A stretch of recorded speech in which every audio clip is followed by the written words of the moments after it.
You're listening to The Passion Project, a podcast based around entrepreneurship, mindset, and personal development. The Passion Project was created to help guide, inspire, and educate listeners while delving deeper into the minds of like-minded individuals. Please welcome your hosts, Dan Holden and Jarren Vels. What is up, guys? Welcome back to episode 3 now of the Passion Project podcast. Today, I'm sat here with my co-host, Jarren Vels. Jarren, how are you today? Good to be back. Episode 3. Let's go. Smashing it. All right, guys. So on episode 3, today we have Will Stonehouse. Will has come from a pretty interesting background with addiction and facing a lot of adversity through his life. And he's overcome that through juggling, ice baths, breathwork, and just becoming a master of his mind and really unlocking his full potential. So welcome to the set, Will. Thank you. Thanks for having us. I forgot to plug, Will also has a business called Live Life Elevated. So if you're on the Sunshine Coast, Brisbane, it's worth the trip. Trust me, make the trip. Awesome. Appreciate that, guys. And thanks for having us. So looking forward to it. No worries. You pumped to get into it? Yeah, bro. 100%. Yes, sweet. All right. So I guess we'll start with a little bit about your childhood. Yeah. That's usually where we like to start. So moved to the Sunshine Coast when I was 3 years old from Melbourne. Yep. And so you're born in Melbourne? Yeah, born in Melbourne. Yeah, right. Yep. And then sort of just came here and life went on and just went to school at Mountain Creek, pretty much there my whole life. No way, another Mountain Creek boy. Yeah. Did you know Trav in school? Knew Trav, of Trav. Of Trav. When I in high school, but didn't know him personally. Yep. But yeah, we went to the same school. So I went through Mountain Creek primary into high school. Just I guess as a kid I was always quite smart until it sort of just started fucking around a bit more as school went on. Sort of didn't take it so seriously and was getting in trouble, got kept down. Yeah. And whatnot. What grade was that? Grade 3. Grade 3. So okay. got kept down just for just running amok, and mine was just going elsewhere and just wasn't getting what I needed through school. Yeah. Just not teaching the things, trying to teach me something in the way I don't learn and stuff I'm not interested in. Just didn't fit the system. Yeah, just wasn't for me. So, and then then went to high school and not a lot happened through my childhood. Except I sort of started sort of my first sides of probably addictiveness, like addiction in my personalities all started like with probably adrenaline stuff. Yeah. So started getting into skateboarding, BMXing, mountain biking, all that stuff, chasing that feeling. It was stimulating me, and that's what I loved. That's what I fed off, was getting that rush through that sort of stuff. Yeah. You know so what I mean? yeah, it just made me feel good. And just went one thing to another and was always just chasing a high, you know what I mean? Always wanted to feel not normal in that way, just like I wanted more out of life always, and still do. Did you have past things that had contributed to wanting to run away from certain things, or was it just you literally just love chasing those highs? I think I just, literally love that, man. Like just love that altered state, just something more like, that's probably why I just in school was, I guess wanting attention more and sort of not taking it so seriously because it was not in line with me. Wasn't on the same frequency. Yeah, I could just see through it. I was just like, I reckon I could see through it at a young age that it's not going to benefit me in what I need, and it just didn't feel right. Yeah. It's like, teach me the basic shit that I know I'm going to use in life. Yeah. And the rest of it just meant nothing to me. Like trying to teach me science and social science or whatever that shit was, and it was just I learned the basic mathematics, basic English, some woodwork stuff, and that's like I was like, I can use this in life. The rest of it's like I'm just gonna muck around. Just didn't take it seriously. Like I said to you guys before, one thing that teachers said to my mum was, Will's going to do great things in life, just not at school. So they could see that from a young age that I just you're always destined to do something great, but it just school wasn't the pathway for you to do so. Absolutely, it's just always just didn't fit with me. Didn't fit in. Yeah. 100%. So through high school, at what age did you start chasing all those, the adrenalines and the highs? So high school was when things really started getting interesting. So I that's where things started changing. So I was doing the skateboarding, the bike riding, mountain biking, whatnot. But then I started getting into bodybuilding at a pretty young age. Yeah. And then, so I started getting into that and started taking that pretty seriously. Like, that became my everything. And it's coming back into me now. Like, I love it. Like, that's what really fills me up is exercise and gym and all that sort of stuff. That really is probably one of my strongest pillars. Yeah. And, it was just, I got into that. And then what happened was I started smoking a little bit of weed and stuff like that and drinking a bit. And I started getting really sick, like, quite quickly. Like, my body was just screaming at me not to do it. You know, it was like warning signs were getting fired at me. Yeah. And, sure enough, I kept doing it. And one day, it was about my third time I think I smoked weed. And because like coming from doing all the adrenaline, this is when I started looking for more, I guess, because it was like getting in that stage. And I was like, okay, I want more. I started experimenting with substances and whatnot. And then, sure enough, it was like a gateway into it. Yeah, absolutely. I was like, cool, what's this? And I'm curious. I'm a very curious person, and I love learning stuff and seeing stuff and what's this do and what's it going to do to me? How's it going to make me feel? I want to learn about that. Yeah. And that's what I put myself through for a long time. And so anyway, going back to that, the third time I smoked weed, I greened out really badly. That's when you have too much, isn't it? Yeah, it just really creates panic within you, lots of anxiety, and it's one of the worst feelings, honestly. Like paranoia sort of thing. Oh, bro, yeah, like insane paranoia. You're just freaking the fuck out with everything, and it's just really uncomfortable. How old were you? Maybe 15 or 16, I reckon. And this came, so you had already been doing bodybuilding for how long? Probably a year or two. Just a year or two? Yeah. And you got really into it, and then you sort of just found weed. How did you get into that? Just the people I'm around, I guess, and seeing it, thinking it's cool or whatever. And the people you're around, you're curious. You're like, I want to see what this does to me.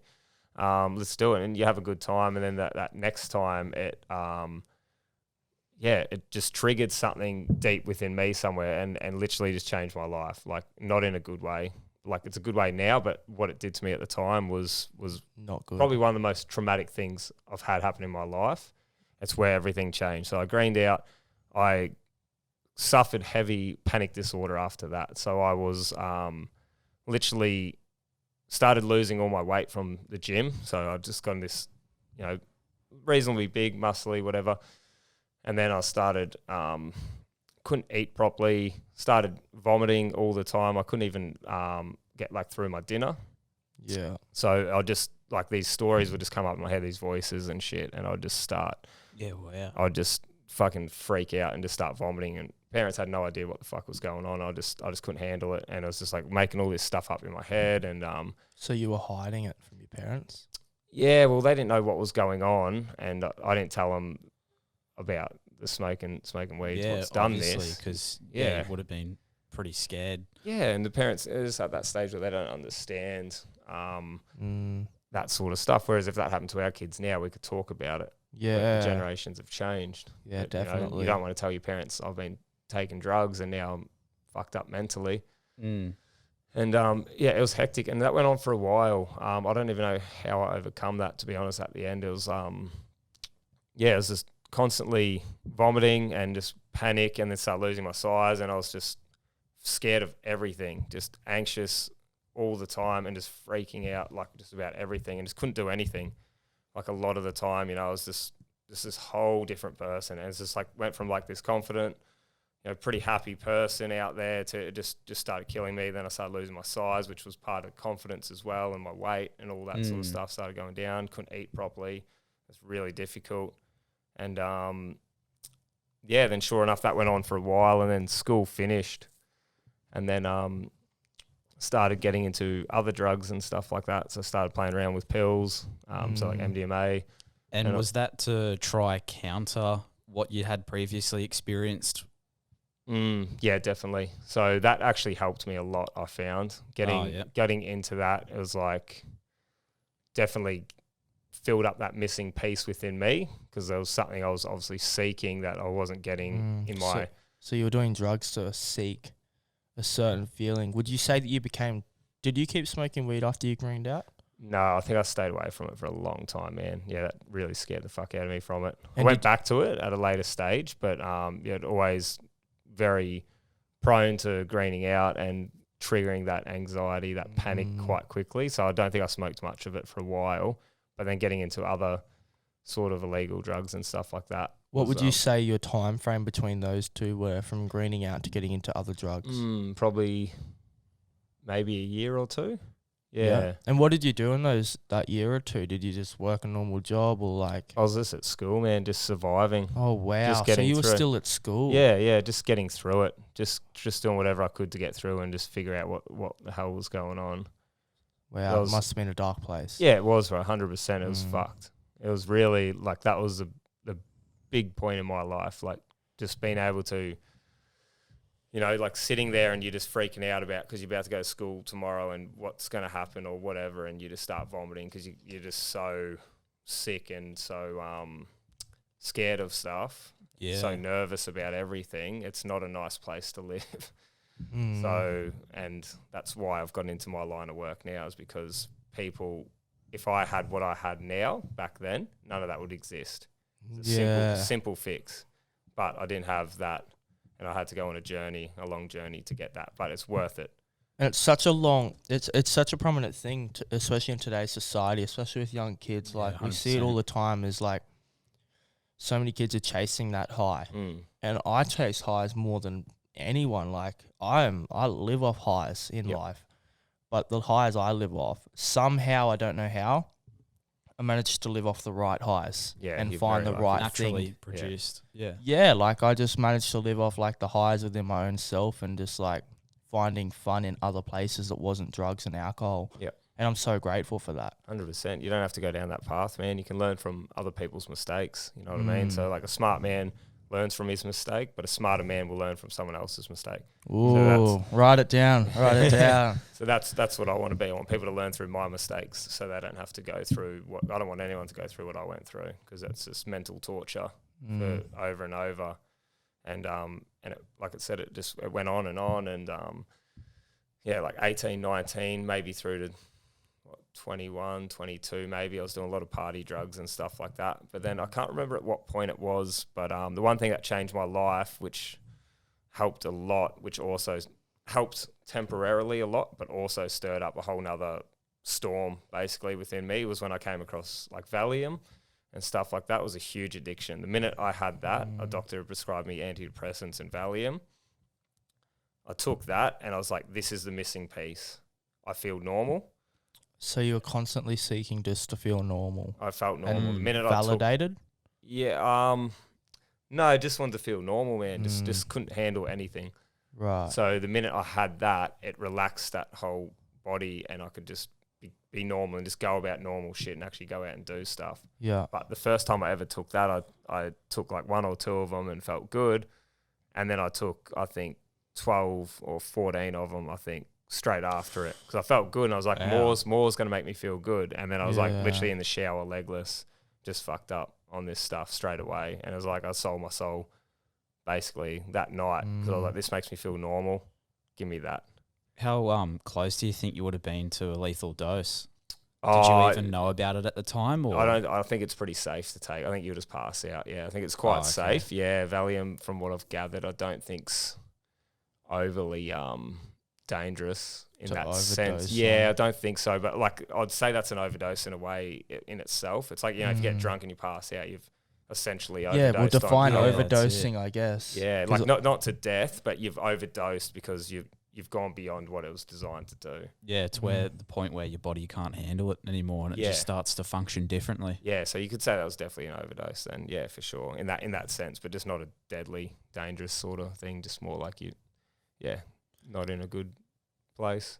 So were you 18 or 19 at this stage, or? That's a good question. It would have been around, it would have been around early 20s or late teens, yeah. The only reason I say that is because there's so many people out there that we don't even know that are fighting addiction to whether it be antidepressants. And you go to doctors today and you tell them that you feel depressed. And before anything, they're writing you up a script to give you Valium or whatever it is that they think is going to help you. Yep. And there's so many people out there, and it might be that person that's at that family gathering that you see once a month that's always smiling. It might be your best friend that acts the happiest. Yep. That's out there and fighting. And there may be someone that's listening to this podcast right now that feels in a similar situation to where you felt. So, like, by you speaking out on this stuff, you're obviously sharing your story, but you could be having an impact on someone that will never even message you, someone that you'll never even know about. Yeah. You know what I mean? And like the words, and that's why it was so important to get you on this podcast, because you don't have a Lamborghini or a multi-million-dollar business or like whatever it is that people idolize, but what you do have is experience, and you've got a lot of experience in a field that a lot of people struggle with every single day. And it's so important for people like yourself to get your message out there about what you went through and how you've overcome it, and proving to other people that it's possible as well, because it seems like such a far-fetched idea when you're addicted to something that you can get off it.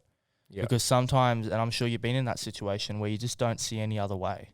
Yeah, I never saw myself coming out of it. It was like this is life, and this is what I got to do to survive. And like I said, just taking that drug made me feel like I could survive and I could do stuff normally. So I had my fix, and I was like, I don't need to look for anything else.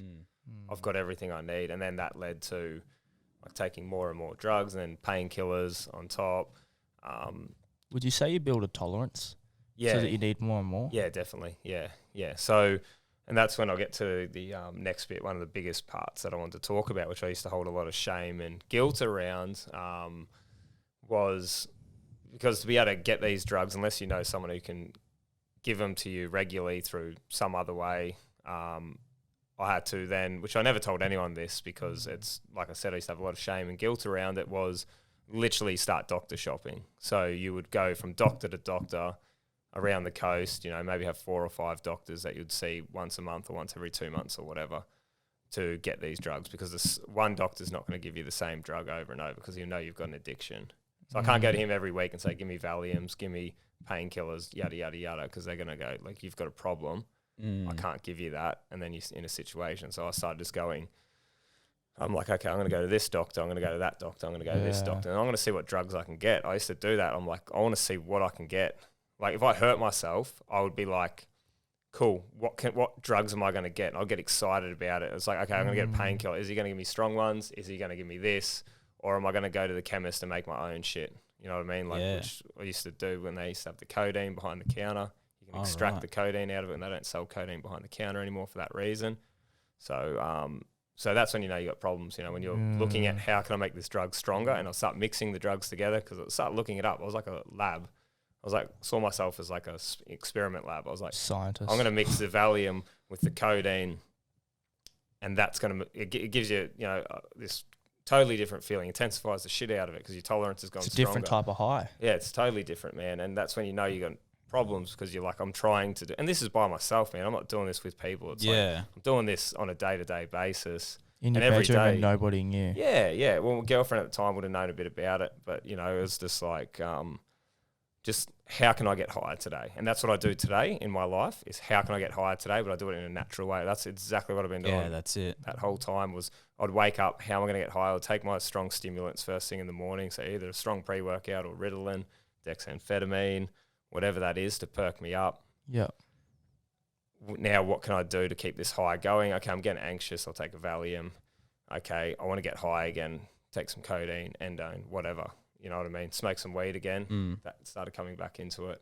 Yeah. And then it was just the whole day, man, just chasing some sort of high. Yeah, bro. I never liked being in that state. That normal. Yeah. So it was just fucking crazy. When I look at it now that you've just brought that up, I see that's what I'm doing this day, but in the most healthy way possible. And you got to work for it. It's uncomfortable.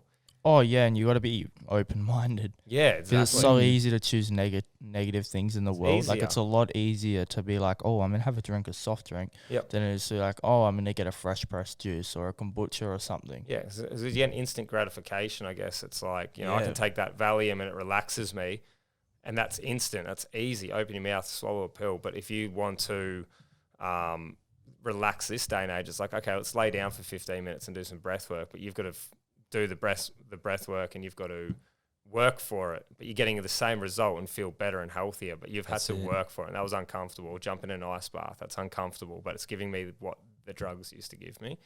So it's like, or exercise. It's that same high, but from a positive place of positivity and not negativity. They literally work on similar receptors. So like the ice bath works on norepinephrine, juggling works on dopamine, Ritalin and dexamphetamine, which I was addicted to, works on norepinephrine and dopamine receptors. So it's doing the same thing. It's giving me this motivation, this energy, this confidence, this beautiful feeling, but I'm not crashing after. I'm not feeling like shit. And it's giving me more, and it's healthy. And it's healthy, and it's good for you. Yeah, but it's sad though in a way, because like you don't hear about this stuff, and I think as you've explained to me before, like our government profits off a sick society. Yes. Pharmaceuticals. Yep, that's it. Like if they really cared about mental health and everyday health at the end of the day, they would implement these sort of things during schools, like breath work, natural ways to relieve stress, and work on the body's natural rewarding systems. They know about it. Yeah, exactly. But they just know that it's more profitable to kind of just push these other things in their faces that will give them that instant gratification. Yeah, bro. It's all about the money. You're depressed. We don't have government funded charities for mental health. Yeah. We do a little bit just to make sure our foot's in the pool so that we can go, oh no, we do support this charity.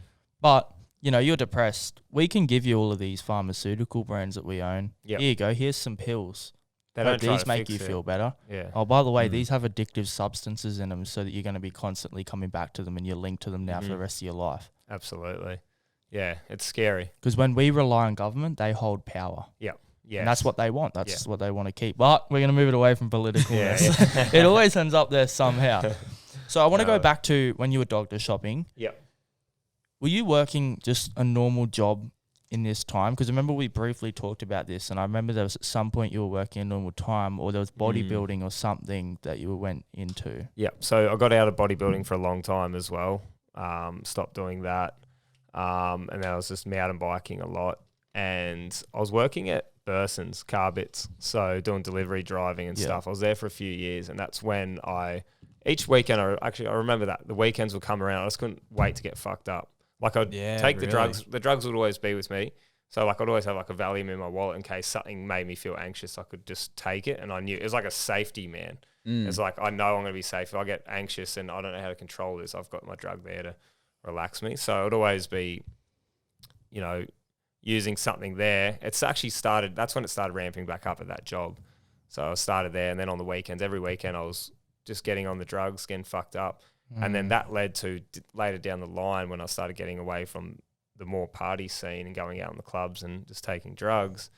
I remember it started turning into the weekends when I found out about the Valium and stuff. I couldn't wait just to go home. I'm pretty sure I was playing COD or something at the time, and I just wanted to take drugs and just sit there by myself and just feel fucking relaxed and washing the time away. Yeah, feel at peace, man, and just sit there and chill out, you know. And I was as happy as anything because I was feeling good within myself, but it was a false sense of feeling. Yeah, but that was, to me, was like, this is great, you know, because I just the week, you know, I wasn't doing what I loved. I was doing that, and I was just getting by. Then the weekend would come, and I would just get fucked up, and then just go on, to the next thing, and then you got into cars at some stage, didn't you? And then you started getting into, because I remember we briefly talked about this. Because for the viewers at home, I know Will very briefly. I don't think we know each other that well, but we've definitely had some really deep conversations about some stuff that in the past and from both our past.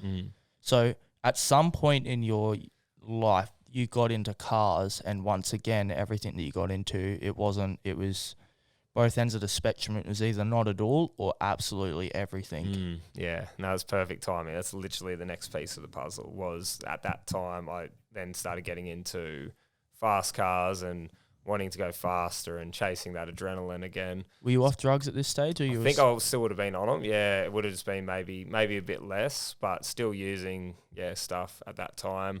Would have been the Valiums and the antidepressants because I was on them for a long time. And I can't remember what else. Yeah, maybe on the weekends I would have been still out doing a bit.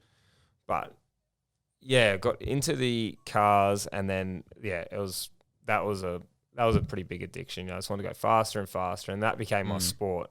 It was like, oh, I want to go out, I want to just do skids and that, drift and get good at this. I want to get good at it. You know what I mean? Like I saw the streets as my track. I didn't care that it was the normal streets. I saw it like everywhere I went was a racetrack. Like literally. And it's so hard for people to understand. If you are someone that's not at all interested in cars, or you're not interested in that sort of field, you would see how it may be conflicting to you as to how it can be so addictive and like adrenaline pumping. But like firsthand, because I love cars, it is insane.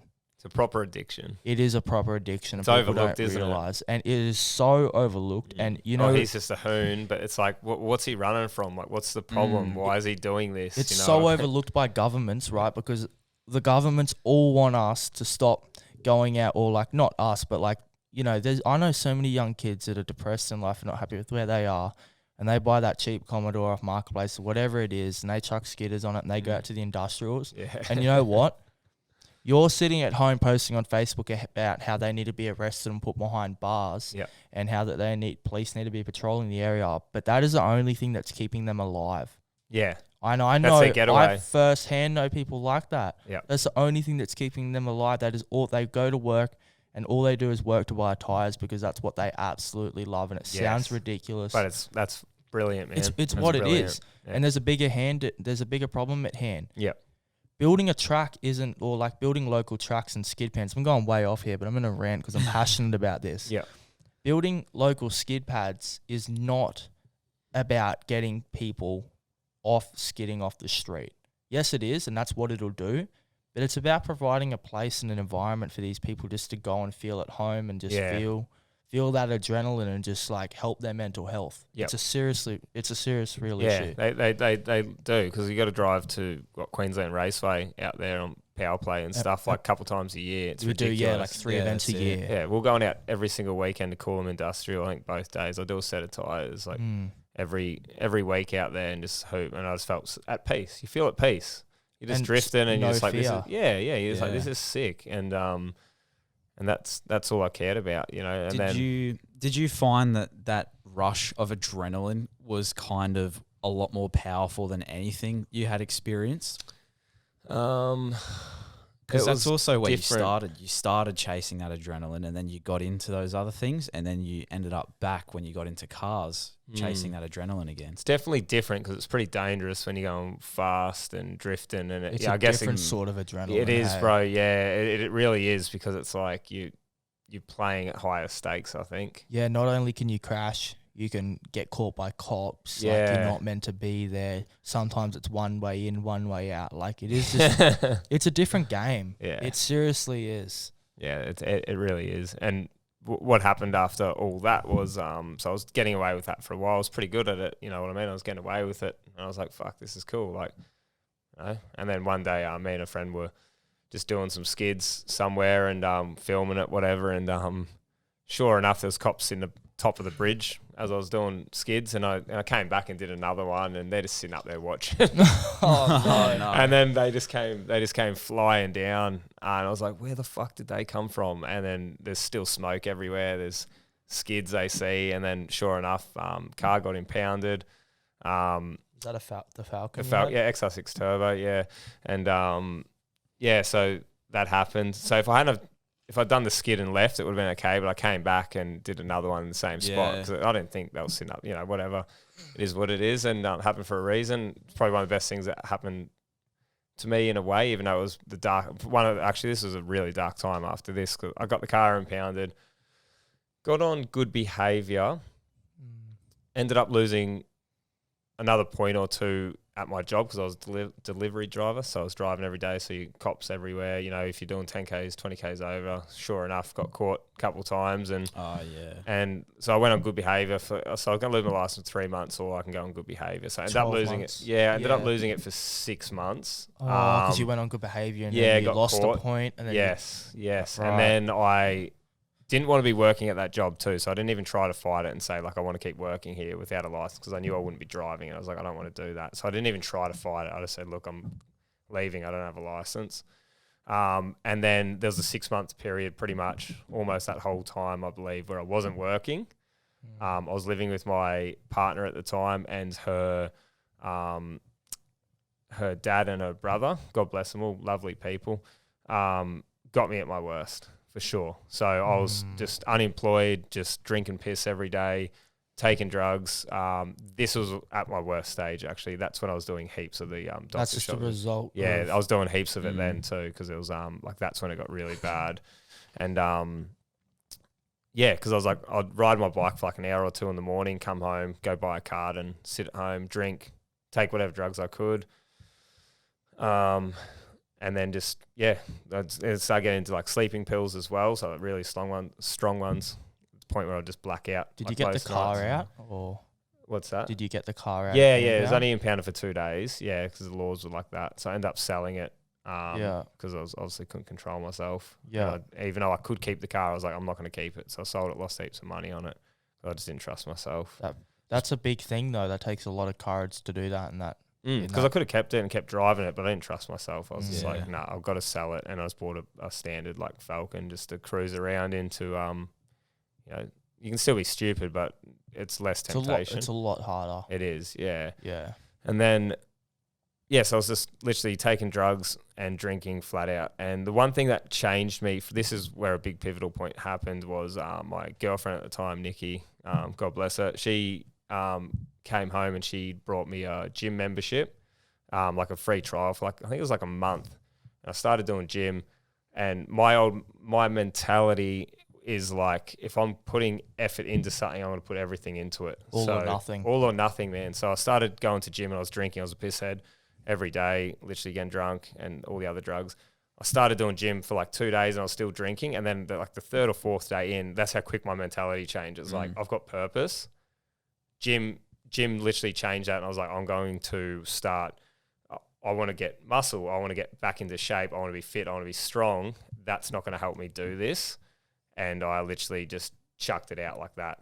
So I stopped drinking, got hooked on the Valium straight after that. But either way, it was a slightly better thing, but still not good. But I could then start to grow muscle. So you never removed addiction? Just shifted? Just shifted, man. It still has. It still has. It's still just shifted, but into healthiness. Are you cold? Do you want the aircon turned down? Nah, I'm all good. Yeah, all good. Okay, just double checking. Yeah. But so that happened, and then sure enough, it just shifted. Yeah, it just shifted. It never just stopped. It was always replaced. There's a void that needs to be filled.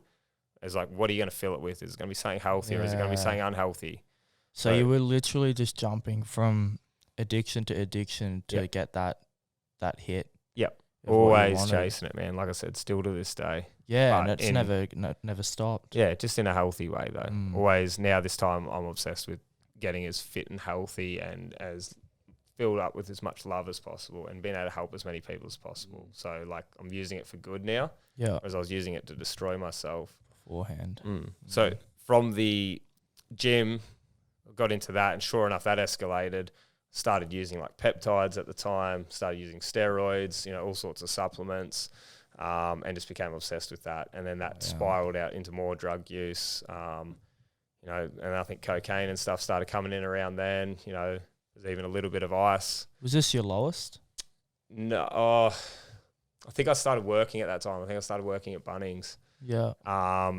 So my lowest was when I wasn't working. That's right. Yeah. I lost, had the car impounded, sold the car. I wasn't working. I was drinking and that. But then after that, it started going up.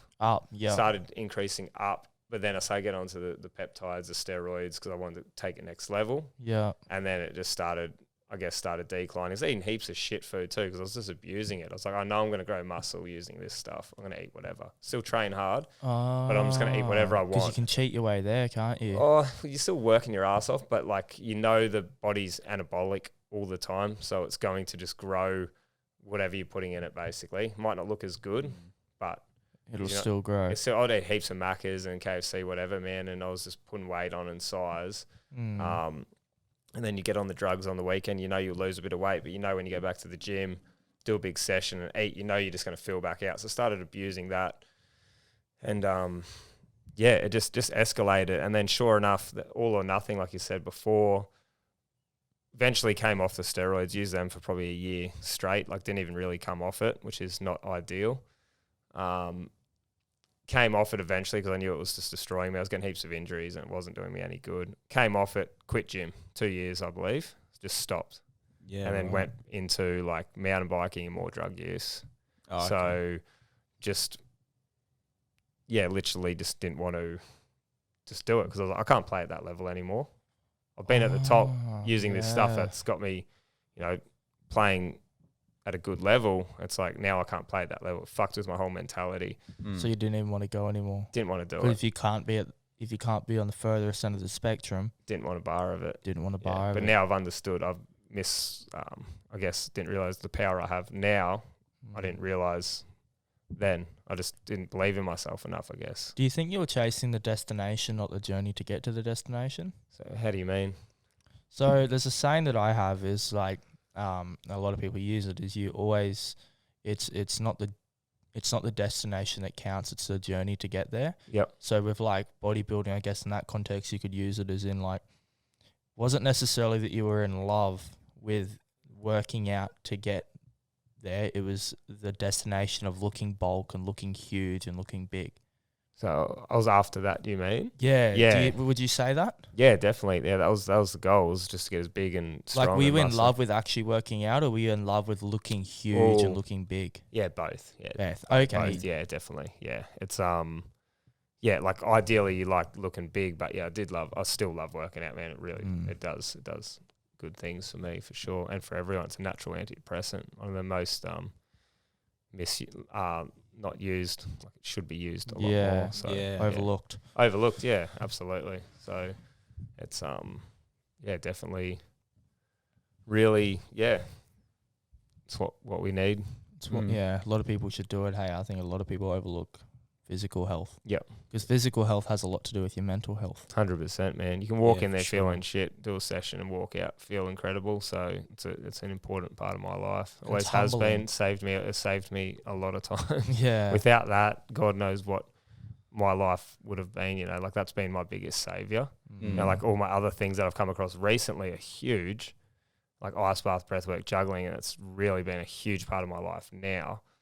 But exercise, like running and gym has been around for a lot longer. Yeah. All that sort of stuff has pulled me out of the shit a lot. So after your bodybuilding, how long had you done that for, and how old are we at this point? So once I came off the steroids. Yeah. And then you started getting into mountain biking. Maybe 24, 25, I reckon. Yeah. Yep. Yeah, about that age. And then there was a lot going on from there. Just trying to remember it. Because I know you got into mountain biking pretty heavily. Yeah, that was the next. Still doing drugs while mountain biking? I would have been, yeah. Yeah, lots of stimulants. Yeah. Yeah. So that was and especially like they diagnosed me with ADHD as well, so that's why I like that stuff, you know what I mean? Like that's even can't sit still sort of thing. Yeah, you're just always chasing that that's why they give you that, because it's making you feel stimulated and you're not doing anything. So, I relate to that a lot. We talked about this on the first episode. Yeah. 99.99999% positive that I've got ADHD for sure. Yeah. Because even sitting here, I can't do nothing. I'm just like playing with this clip. Or I'm playing with the mine's cord. Just going, man. Yeah, all the time, 24/7, and I'm always doing stuff. Like I never slow down. And we talked about this yesterday with Trav. So I'm always just doing a million things. Yeah, that's why juggling's so brilliant for it, man. Because your mind just loves it, absolutely loves it. So how long did you do? How long did you do mountain biking for?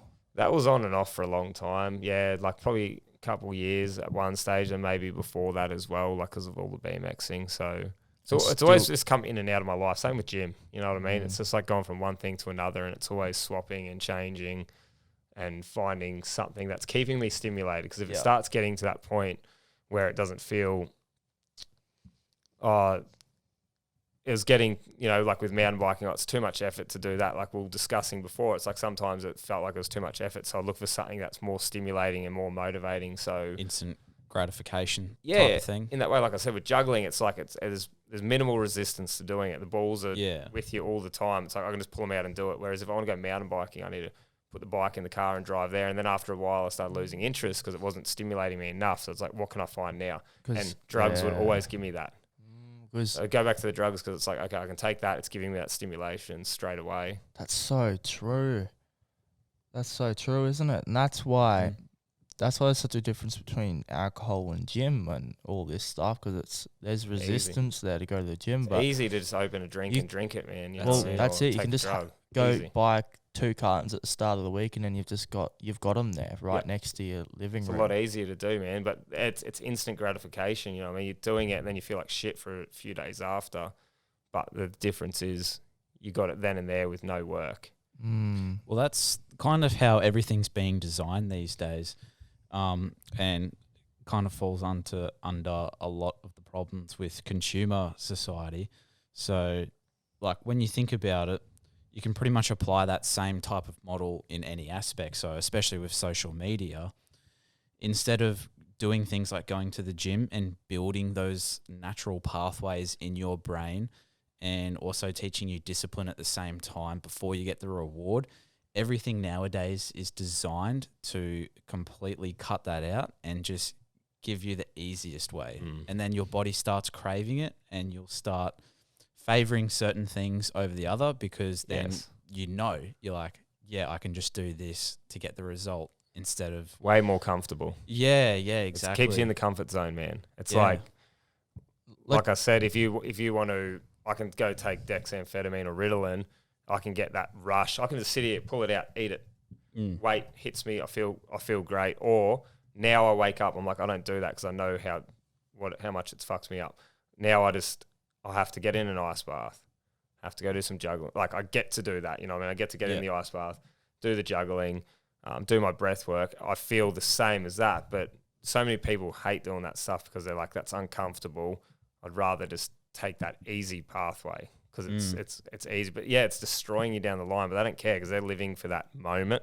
That's I can feel good now without having to do that stuff. But then until you destroy yourself enough, then you start realizing there's no longevity, and we need longevity in our life. You know what I mean? And it's the most profitable when you can create something that gives people that instant gratification. People are just going to want to crave that more. Yeah. And it's just more profitable. Yeah, exactly right. I just bring this up on the TV because it's interesting. A recent study found that the average human attention span has fallen from 12 seconds in 2002, or around the time smartphones hit the scene, to 8 seconds today. In comparison, scientists believe that the goldfish has an attention span of 9 seconds. That was 2018 as well. Yeah. I can assure you it's probably lower. And look at this, ready? A recent study by Microsoft concluded that human attention span has dropped to 8 seconds. So, shrinking 25% in just a few years. Yep. And I would argue that that's even worse this year by at least another second or two. And it's getting... Especially with things like TikTok, Instagram. I tell people the average attention span is 3 seconds because I genuinely believe it. Like, it's so sad and it's crazy that that's where we're headed. Like, what do we do when we're at 1 second? No, but seriously though, and that's where we're going. Like, what are we going to do? We're screwed. Yeah, it's definitely times have changed.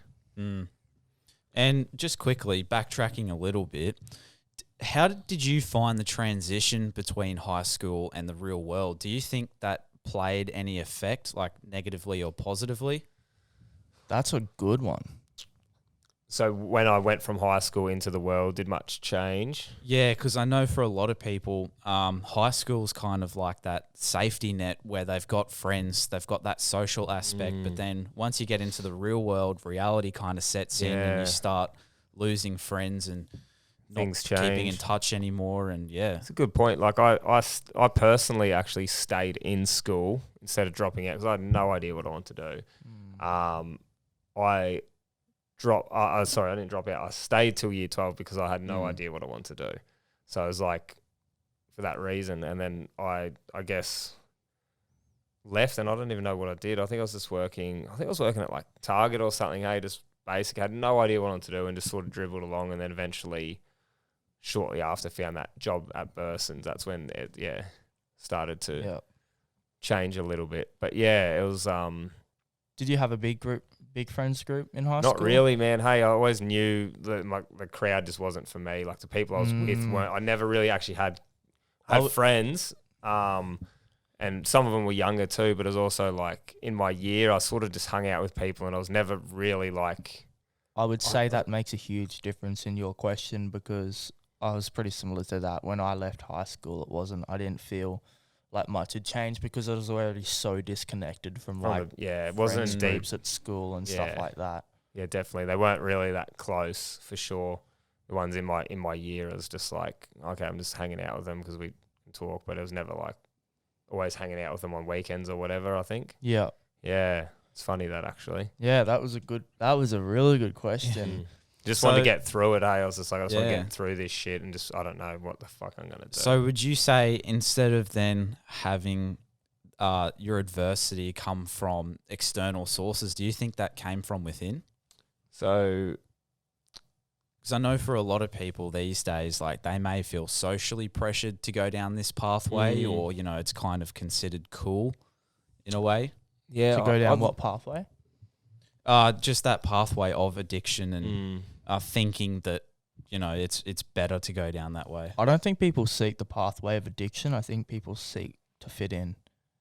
And I think it was like a cool thing to do, I guess, in that way. Yeah, maybe it did start doing that, like to be.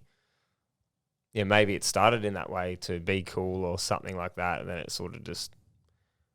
I think for you, how it sounds for you, and obviously I can't write your story, but for me it sounds like you were missing a piece within, and you found that through chasing those addictions and those highs, whether that addiction be juggling, whether it be ice baths, whether it be gym, whether it be drugs, whether it be mountain biking and drifting, and all of these things that you did. Yeah. But I think in today's society, and it comes back to the attention span, we struggle so much as a younger generation, especially our generation, actually put our mind onto anything, just because things move so quick and we can't stay focused on one thing, and then we're like, oh, well, we don't know what we want to do, and there's no resistance there to do drugs. I remember when I went to high school, it was so easy to do drugs. On my first day of grade 7 or 8, I got offered drugs. Yeah. It's who you're around too. That's the thing. It was actually the people I was around too. It was popping up in my face a lot. So curiosity rose, and I was seeing it as normal, because I know the people I was hanging around weren't the best influence. Yeah. And, you know, there was always, I guess there was just always drugs around, and it's sort of like, you're as good as the company you keep. You know what I mean? It's like you're seeing that, and it's just normal. You just start getting curious, man. It's like, you know, if you didn't juggle when you hang around 20 jugglers, you'd be like, oh, why are they all juggling? I'm going to try that. Yeah, that's it. But then they're all doing drugs, and I know like 10 normal. people that have started juggling because of you. Yeah. 3 of them are in this room right now. Love it, man. But with your question, Jarren, because I feel like I can add some value to that, because with younger kids, and like what you're saying is they like think the addiction's cool. I don't think they think the addiction's cool. That's probably not what you meant, but I think they seek the things that they get addicted to as being perceived cool, like i.e. doing drugs, drinking alcohol. Like if you at a party, you're cool when you can drink the most beers, or you're cool if you can drink beers the quickest, 100%. Or you're cool if you've got drugs. People and you can encourage drugs. Yeah, it's an encouragement factor. Yeah. And I know some quiet kids, even that I went to high school with, that got into drugs because it's cool, or they felt like they fit in when they were doing drugs. Yep. You know, and it's sad. Yep. It's very sad. And I think that's a result of many things. I think it's a result of the education system. The like dopamine hits that we get from social media, and just seeking validation from external sources. Yeah. Because at the end of the day, validation and self-love will only come from within. And this is what I said yesterday on the podcast with Travis, is you can't be happy. Like, if you're not happy in your life right now, you need to stop looking at, oh, when I get this car, it'll make me happy, or when I meet this girl, it'll make me happy, or when I meet this person, blah, blah, blah, blah. You need to go within and go, I need to learn to love myself before I can love anybody else. 100%, bro. And that's literally like, which has given me a bit of clarity over the last few days. And I even changed my name on my Instagram to it, was like self-love coach. Because I was like, that's the path I'm going down. You know, with my work I do, but it's also like teaching people how to love themselves so you can become your best friend. Yeah. Because that to me, the two things I feel that you say that all the time, bro. It's like I'm my own best friend. If I'm just hanging out with me, I can have the best time ever. And it's like, I love that. And that's what everyone needs to get to that stage, because it's like you can take that fancy car away and it's like, I'm still happy because I got you. It's like you don't feel alone in this life. It's like you've got your best friend with you and you can do anything. It's like they've got you back and you can just have the greatest time and feel good. And it's like, doesn't matter how much money you got, who's around, what car you drive, and this and that. You can just have the best time. It's like, you know, you can go sit in nature and just breathe and just relax, or, you know, and I can go juggle by myself or go for a walk on the beach and just have the best time ever, because it's like I feel good within myself. I'm not running from that shit anymore. I had a realization when I went for that run the other day, that run that I did. Remember I seen that video? I just went to a random oval and juggled, the same one that we went to a couple of days later. Yeah. And I had a realization there, and I was like, because I've got some big ambitious goals, like huge goals in life. And I was like, I always toss it up and I get confused. I'm like, is this like what I want? Do I want this? Or like, because I fight with this a lot, hey, because I'm like such a simple person. I just enjoy simple things. And I'm like, do I really need this? But I had this realization. It gave me so much clarity the other day. It's okay.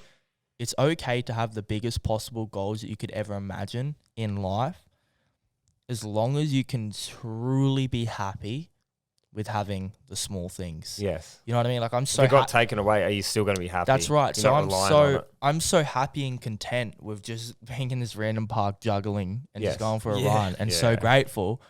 It's like, it'll be cool to have all the other stuff, but if I don't have that, man, I'm still happy. Still happy, bro. And it'll come. You know what I mean? That stuff comes because if you're grateful for, like you said, the simple things, the rest will just come. The rest will follow. Yeah, because like I think people get tied up with successful's money. You know what I mean? A lot of people throw that word around. They're successful because they got money. It's like, I feel successful.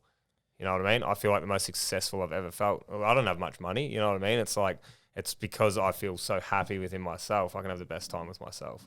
That to me is success, because like if I did have thousands and thousands of dollars, whatever, and I have that nice car, but then you take that car away, I can't drive that car around 24 hours a day, 7 days a week. No. Or that house or that girlfriend or whatever. It's like, you know, whatever it may be that's making you happy, that can't come with you everywhere, but you are with yourself that time. So you need to build that relationship with yourself stronger than anything. When shit gets real, the only person that's really going to be there sometimes is just yourself. 100%. And you can't run away from yourself. Yes. If your car breaks down, you can walk away and leave it. Yes. If someone pisses you off, you can block them and get away from them. Yep. But if you're not happy with yourself, you can't run away from that. Yeah. And I've been at war with myself, you know what I mean? So like I've been through the mental torture of all that stuff, you know, the panic, anxiety, all that sort of stuff, you know, OCD, just paranoid in general, stuff like that. You know, like I've lived with that.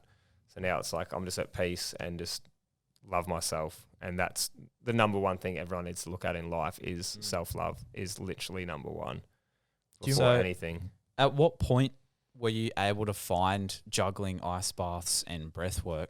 So the breathwork came in about a year and a half ago. Started dabbling with that and just got hooked. I saw it. Was that your gateway into all of it? Yes. So Wim Hof came into my field from a couple of people, and I didn't listen the first time. It just went over my head, and someone else said it, and I was like, I'm going to look into this, and I looked into it right then and there, and started just doing the breath work. I just typed it in, found it, started doing it. Had no idea what I was doing, anything about it. Started doing that and felt great, and I was like, this is a no-brainer. I feel good. I'm going to start doing this. Looked into it heaps. Started seeing the results I was getting in life from it.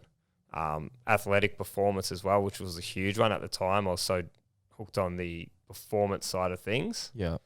Is that for gym? Yeah, so you're running. I was running. Running. So I was doing running and cycling at that time. I was hooked on that. Yep. So like road cycling and running. Yeah. And I started doing it then. So it helped my endurance massively. So I got hooked on it. And then like, you know, it's raising your consciousness as well. So it's putting you on that path.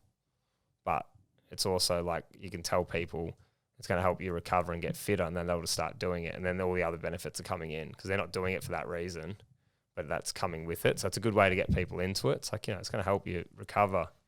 It's going to help you run faster. And then like, that's all I need to hear. Let's do it. But they like, don't realize everything else that's happening, which is great.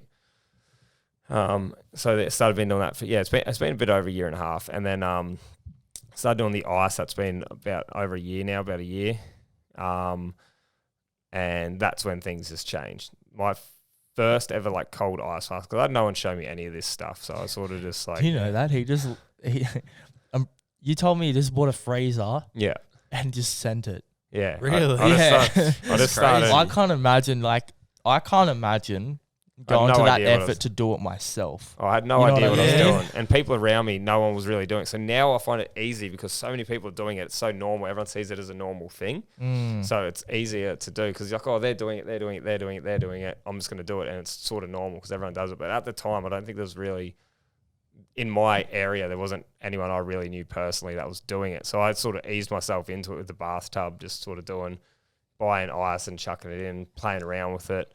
And then I did a really cold one, like not long after that. And I literally like hopped out and life literally changed.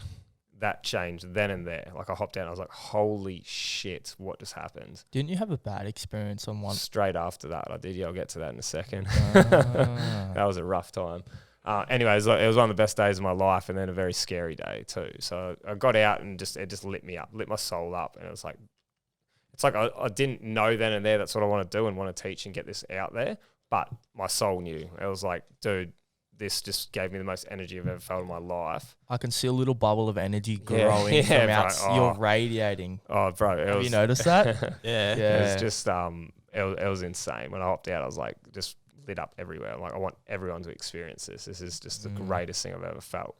So that addictive side of me, I sat down, I was thinking about it, I was chilling out for it was about 40 minutes, I think, 45 minutes, sitting there, feeling really good. And I was like, I want more. I was like, I'm feeling really good. I want more. So I jumped back in and sat there for like 21 minutes. It was a bit warmer at that stage. It was like, that's a long time. It was about 7 degrees at the time. But Is I sat this like in there. your second one? Second one. So in an hour, I've just done a really cold one. And then the water's obviously warmed up a bit in that time because I got a thermometer that went up a few degrees. Jumped back in, sat there for 21 minutes. I was just in my head, forcing it, pushing it. And then I felt when it was getting cold. And then I jumped.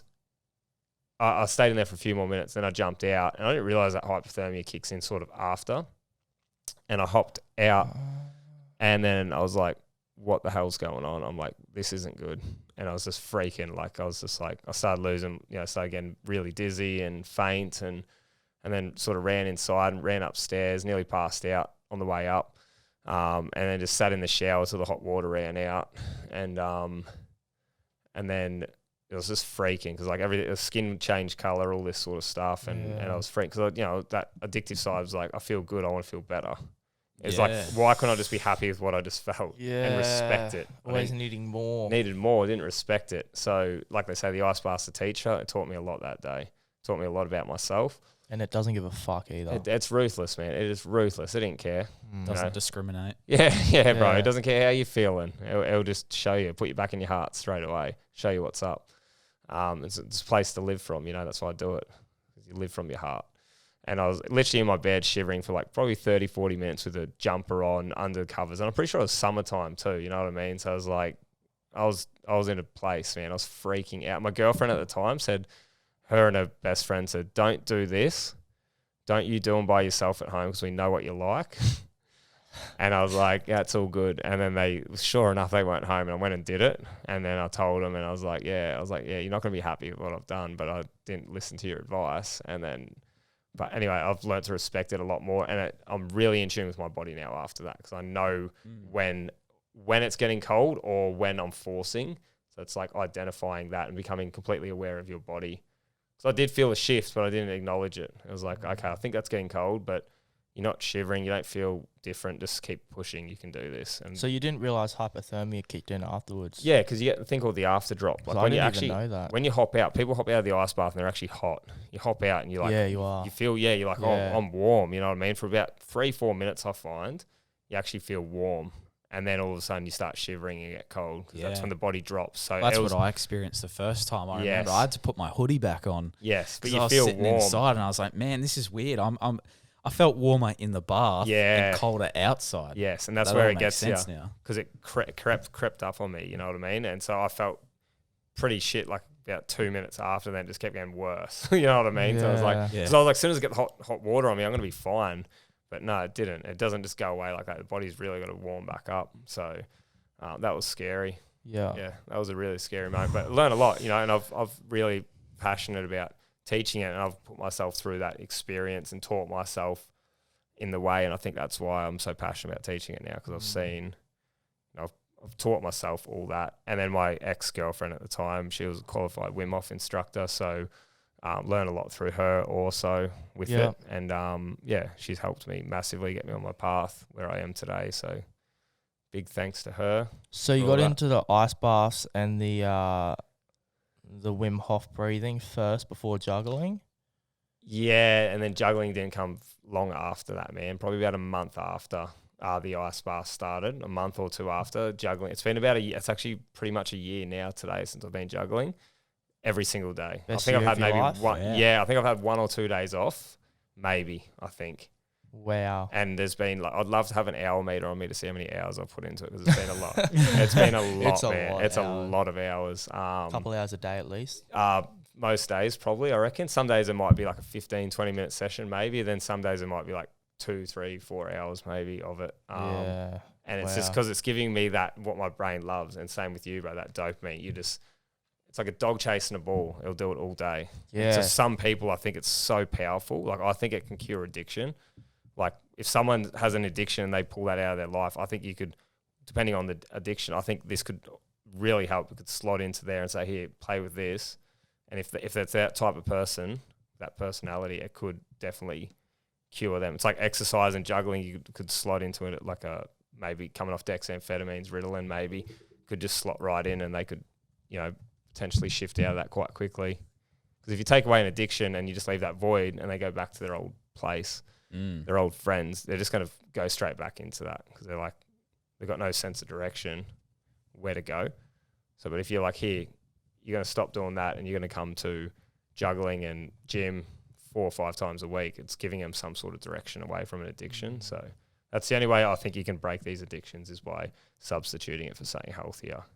Yeah. It has to be done that way, because it's like you can't just rip that big chunk out and go on with your life and don't fill that in, because like that's what they've spent half their day doing, is chasing that high. You need to give them something to work with. Yeah. So what would you say, do you think that all three of those kind of intertwine really well, or do you think there's one main benefit of doing each of those? Ice bath, breathwork, juggling. Yeah.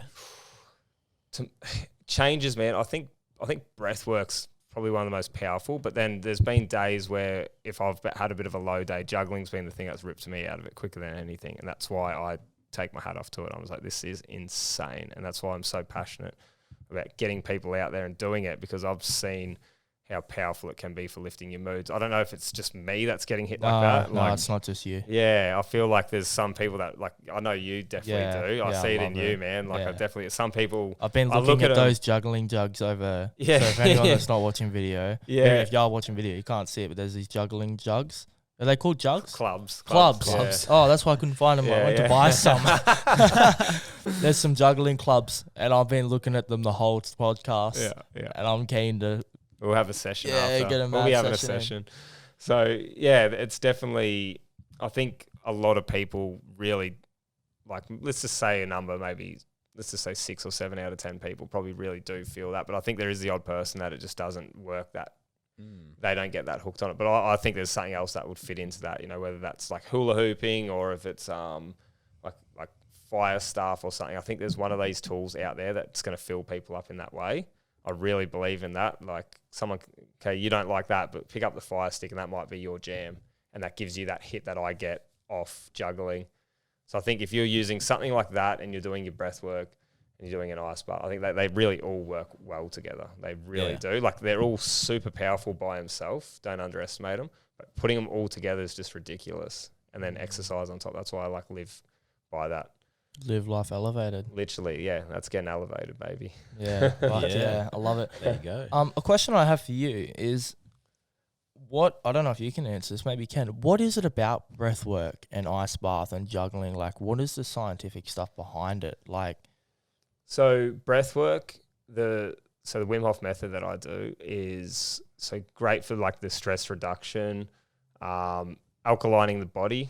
So making it like, so disease just won't form. When you're in an alkaline body state, like disease just won't form. You can literally change your state from acidic to Is alkaline. acidic what most people would be? A lot of on? people would probably be acidic, yeah, and as opposed to highly alkaline. And is that a chemical that's in the body that's produced by the brain through thinking certain ways? Like, because me and Jarren were talking about this the other day. We were like, how does it get you in that state? Like, what is it that really gets you there? So, like they say, disease is like dis-ease in the body, so you're at ease. So stuff like that. I've been emotional some days and my body's been more acidic, but everything else has been the same. And food's a big one. That's going to throw you out of, your alignment, stuff like that. But the breath work can bring you back to an alkaline state. You can literally see it change in like 15 minutes of breathing. You can actually do a pH test. You can actually see Is that what you did on me? You pH did that? test? I think we did. Yeah. Oh, yeah. I didn't realize. You can actually change your state from like, you could be a 5.5, 6, and you could go up to like a 7, 7.5 just by doing the breathing. And you're actually seeing it scientifically change. It would be interesting to see. Very interesting. Now. But the stress relief, it's just making you feel good, enhancing creativity, improving your sports performance. And then the ice baths are great for your immune system, increasing your mental clarity, mental focus, natural antidepressant because it's releasing the norepinephrine. So people who are depressed are low in norepinephrine, and by jumping in the ice bath, it's releasing that into the body and it's actually boosting them back up. So it's a natural antidepressant, works like a mild shock therapy. Is that a chemical that I the can't say? Norepinephrine, a hormone, yeah. Yeah, okay. Yeah. So, and then, stress reduction actually teaches the body how to handle stress. So it's relieving the anxiety, stress, but it's actually teaching the body how to handle stress. So your cortisol levels will actually, say they spike up from a stressful situation, they trickle down really lowly, but like when slowly, when you're doing ice baths over and over, your body just learns how to actually adapt to that. So you'll get the same spike, but mine might drop really quickly because I'm doing them so often. The body's actually getting used to a real life stress because the ice is actually, and the body doesn't realize the difference between a stress. You're getting in ice, it goes, holy shit, that's stress. And the body's under stress. It doesn't know what's causing it. You're in freezing cold water. It doesn't realize like you had an emotional day at work or whatever. It just sees it the same way. So it actually learns how to deal with it. Like I don't react. Yeah, I used to react to so many things so quickly, just lose my mind. That's why I was taking drugs too, to run from that. So I could be on that level, take the Valium so I'm calm. If something happens, I'm calm about it. But now it just happens because doing that sort of work. So that's interesting because remember I spoke to you about after I did my first ice bath, my road rage went down like significantly. Yeah. Like a mad amount. And I had bad road rage. Yeah. Like really bad. And it went down so much. And even to this day, it's still just like calmer. Yeah, doing the breath work helps massively calmer. with that too. Yeah. Just doing breath work and the juggling. Juggling is a great stress relief too, man. So they all definitely complement each other. Juggling teaches you to lose. To fail, yeah. To fail. Yeah. That's one thing I've learned. Yeah, resilience to failure teaches you failing's okay, and that's where the learning occurs. Do you think that's your biggest takeaway from juggling? Like learning how to fail. Benefit? Yeah, it's powerful, probably for kids, I'd say, and people that aren't aware of it. That because that's what so many people go, I don't want to juggle. And the reason is because they know they're going to fail. Yeah, well, you're going to drop them balls. They literally know it. They go, I can't juggle, and they just find that excuse. The ego jumps in. I can't juggle. I don't want to do it because I know I'm going to suck at it. And you see it all the time. See the same reaction with every person they start. They pick it up, they drop them, they laugh at themselves because they know they've failed. And then they get good at it, and then they smile, and you feel their energy shift straight away. They're like, oh, I've just done something I couldn't do. And I'm just like, boom, I see this stuff working. And it's like, it's very powerful. I find that part about the pH levels very interesting. Yeah, it is. Because it's something you learn at school, but you don't learn it about the human body and trying to change it to benefit you. You only learn how to do it if you want to create new chemicals or, test acidity levels in creeks or waterways or something. Well, when I went to Will's and he pulled one out, I remember I said to you, I was like, I didn't even know this was possible. Yeah. So I didn't even know you could do this. Will just hands me just like pH testing. He's like, just stick this on your tongue for a few seconds or a minute or whatever it was. Yeah. And I had no clue. And I found that really interesting. And it'd be interesting to see what mine's at now. Shame I didn't write it down what it was. Changes all the time, yeah. Changes all the time. But I was consuming a lot of soft drink at that point, so it'd be interesting to see. Yeah, it's really cool. Very acidic. Yeah, it's cool when you see it change too, man. When you've just gone, no freaking way. Like, I've just put my body, and you feel great. So you're healing inflammation in the body is another one that's doing. It's removing all that inflammation in the body. Like, I've healed ingrown toenails a couple times where I couldn't even walk on it. It was so painful to touch. And like 20, 30 minutes later, I can push on it because I've just done the breath work, remove that inflammation in the body, and it's just like, holy shit, I did that myself on my own pharmacy. I'm creating all that because that's all the drug's doing. Like, it's coming in and it's doing something within your body. This pill doesn't do anything when you look at it. It goes into your body, and you're like, it's doing something. It's activating something somewhere, and we can do that naturally. So I'm removing inflammation, or I'm creating that norepinephrine release, the dopamine release that drug would have done. It's like, we're our own pharmacy. So it's like, yeah, it's amazing. And the breath work, you know, can make you feel incredible. I love that. Yeah. We're our own pharmacy. Yeah, literally. It's so true, man. Heal anything, man. So true. That's sick. Yeah. So would you say that with like the acidic levels in body, would you say, because I remember we did mine and my diet back then was really bad, but my acidic level wasn't actually that bad. I don't think it was that bad. Yeah. There's a lot of factors to it. I don't know enough about it, but there is definitely. Would you say mindset has a lot to do with it? Because I feel like I have a pretty strong mindset and I'm pretty happy in life where I was at that point. I think it does play a role because, like I said, I've been emotional sometimes and everything else has been on point and my levels were low. So I was feeling emotional. So the body was in dis-ease of that. You know, it wasn't happy and in that flow state. Because I've been sick before and I've gone to an event with my ex at the stage. We went and did a breathwork ice bath event together and I was sick and I had like a chest infection and we there, and because the energy was so elevated, I literally just cured my sickness then and there. It literally just vanished, and then I went home like the next day, and then felt sick again because I'd fallen out of that state. So that sort of energy can just heal you. So you can imagine when you're in that state, that's not good, but everything else is on point. You're eating healthy, you're drinking clean water, you're exercising, but you've just had a divorce. You've been together for 20 years, and you're selling the house, and you're stressed out as all shit. Doesn't matter how good your diet is or anything. I think so. Yeah. I don't know enough about it, but I believe so. Cause it has to be because mine should have been way worse for what I was consuming. Yeah. I was not eating anything even slightly healthy. Yeah. Having no water. And it wasn't that bad. I was on a soft drink only diet. Yeah.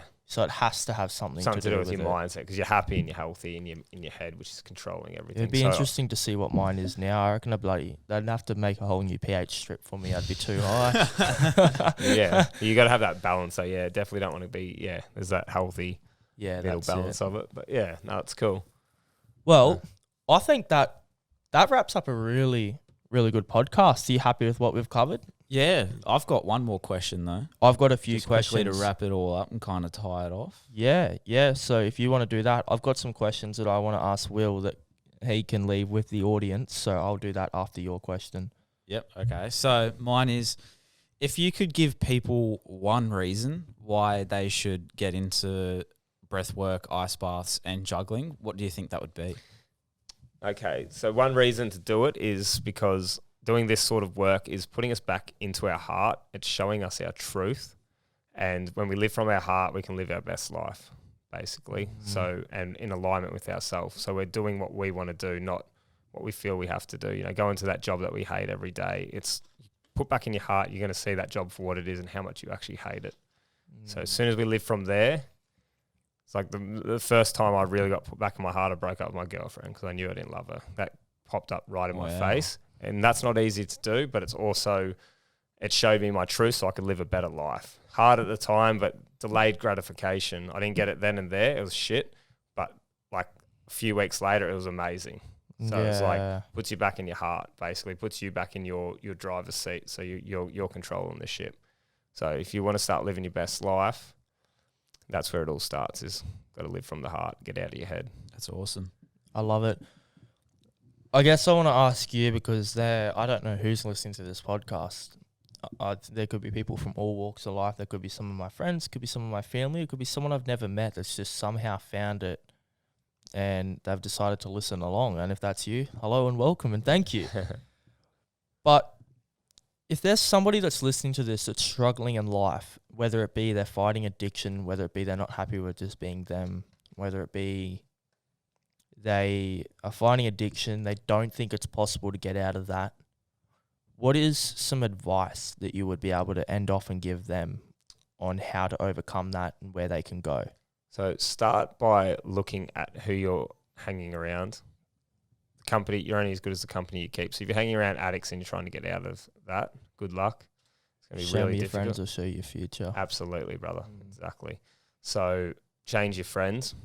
Jump in some freezing cold water, literally, and wake up, get back into your heart, and then you'll start seeing things for what it is. And then as soon as we do that too, we're also seeing how damaging that stuff is to us. So, yeah, definitely change your friends. Surround yourself with good company, people who are going to support you and not judge you for what you're going through.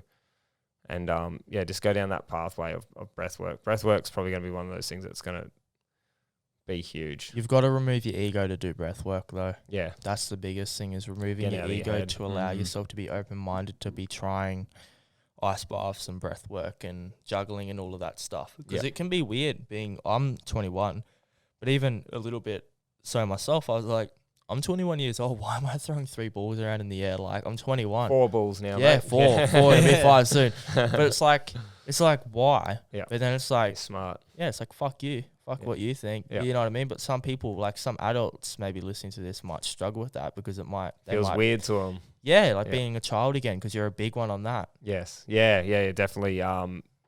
Connecting with your inner child is probably, ideally what's happening from doing, like coming into your heart. I guess that's putting you into your inner child, I find. Showing you what you really want to do, what gives you joy, because so many people get conditioned out of doing what they love, like, or juggling might be for kids, or skateboarding, that's what you do as a kid, or bike riding or whatever. It's like, why do we have to change? At what point does that change? When you go 16 to 17, are you meant to stop? Are you meant to quit doing all that because that's kids? Yeah. Do whatever you want. You can be 80 years old riding a BMX bike around. If that makes you happy, playing video games, whatever it may be, you do that. So I love it. And I want to ask one more thing. This will be the last one. What is some tips that you may have, and this may be slightly similar to the last one, what is some tips to someone with addiction on how they can overcome their addiction with positive habits? So, because a lot of people, I think overcoming addiction is used too frequently. I think we need to be switching addictions. Yeah, yep. Would you say that's something that's pretty... Mm-hmm. Yeah, definitely. Like we were saying before, you've got to switch it out. So like I said, I gave up alcohol addiction instantly just about when I went to gym, because that filled that void that I was seeking from the alcohol and everything else. Yeah. So you got to swap one out. So like I said, with the dopamine, so like dexamphetamine, Ritalin, using that as an example again, that's working on norepinephrine, dopamine, switching that out, I strongly believe with like an ice bath and juggling first thing in the morning and throughout the day could potentially just cure that. But obviously you need that willpower. Yeah. Which is hard too. It's like you need that willpower. You've got to want to do it. And if the drugs aren't causing enough suffering, people aren't going to want to quit. If they're going, I'm feeling good, I'm not feeling that shit the next day, they've got to be willing to quit first and see how bad the drugs are actually damaging them before they quit. But definitely I think you swap that out replace it with exercise, ice baths, juggling, breathwork. That's why I use all them, because they're working on our natural drugs. Or you could swap it with adrenaline, get back into motocross or whatever like that. You know what I mean? That's bike riding, and then get that adrenaline, get that hit. And there's a lot of ultra marathon runners out there that have come from addiction that get into ultra marathon running, because that's giving us the runner's high, which works on like natural painkillers. So another reason I love running too, and still do, is because that gives us that high.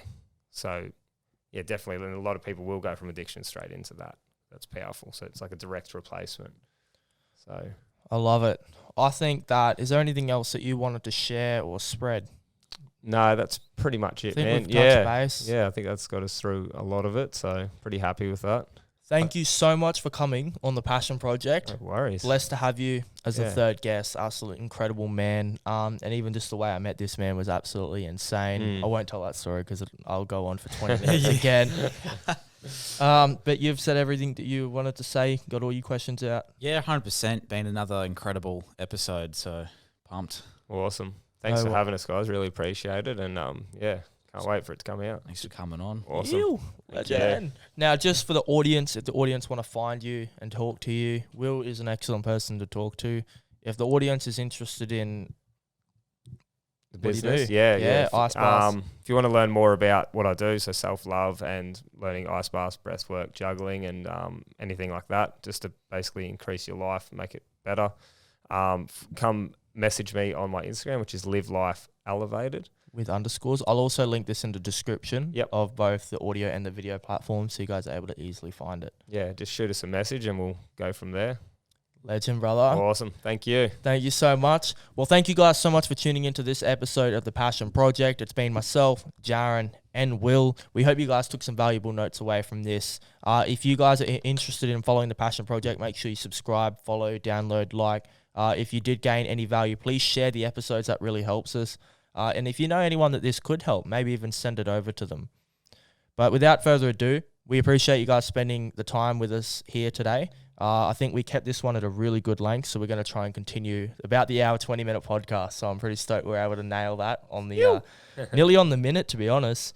So yeah, thank you guys so much. Thank you, Zach, for behind the scenes, for helping with all the cameras and the lighting and restarting all that stuff. Wouldn't have been possible without you. So yeah, it's been myself, Dan, Jarren.